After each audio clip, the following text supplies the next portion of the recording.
Chairman.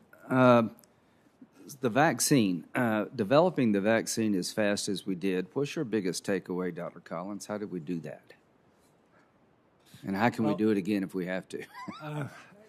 It's really important to look and see that this was built upon decades of research in basic science that many people might have said wouldn't probably end up being as relevant as it turned out to be. So all of our money in the past paid off here, right? Absolutely. This committee and the Congress, especially over the course of the last 6 years, where you have increased the NIH support by 40%, has made it possible for us to do a lot of things that otherwise we'd still not have been able to start. So yeah, it's all built upon that foundation. Do you feel like the budget request being made is enough to continue to build on what we've done? I'm very supportive of the President's budget request, as you might expect I would be. And I'm particularly excited about this new proposal of ARPA-H, a new component of NIH that would give us kind of a DARPA attitude that we could bring to projects that are waiting for that kind of opportunity. Well, I just hope we can memorialize what we did to get the vaccine out so quickly. The developing world, Dr. Fauci, one thing I worry about is getting the vaccine out in the developing world, particularly Africa. What can we do better in that regard? And why should we? Well, first of all, the answer to your second question, which is very relevant, Senator, is why should we? And the reason we should is that a global pandemic requires a global response.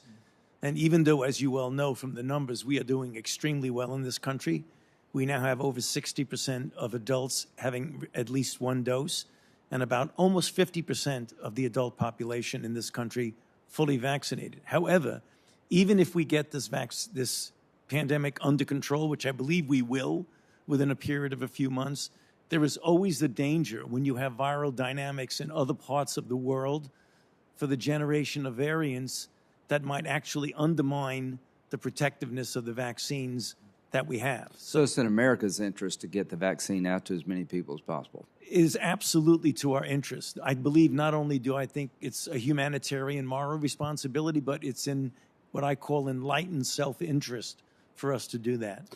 So let's talk about our enlightened self-interest for a moment. Has there ever been a pandemic that we know of that started in a laboratory somewhere? To our knowledge, no. Okay.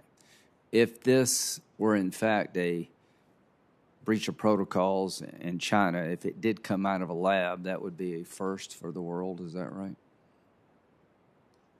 I believe so. There was a situation with an influenza where there was a suspicion that it might have escaped from a laboratory in Russia. But that has never been validated or confirmed. So have we found any animals that carry COVID-19 that could have been the source of the transmission to humans thus far? Thus far, not. I mean, if what you're referring to, Senator, is an intermediate host, right? We know clearly, for example, with SARS-CoV-1, that a bat virus went into a civet cat, which then transmitted it into the human population. With MERS, it was a bat to a camel to human.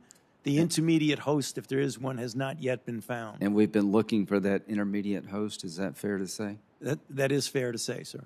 At what point in time would it become more likely it came from the lab if we don't find an intermediate animal host? How much longer? I don't think we can give a time element on that, Senator, for the simple reason we still have not yet confirmed what the host is from Ebola. We know that Ebola jumps from an animal reservoir to human, and it's been many years now since the original Ebola outbreaks, and we haven't yet nailed that. But we believe that Ebola did not come from a lab. Yes. Okay. Yes. So I guess my point is, who should look? What should we be doing to make sure we find out how it started? Right.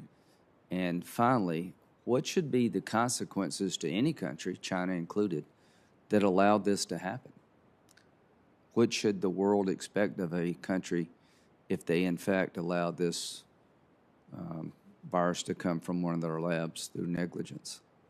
Well, first of all, when you said who should, you know, the WHO did what they're referring to now as phase 1 of an investigation, which they felt was not completely adequate.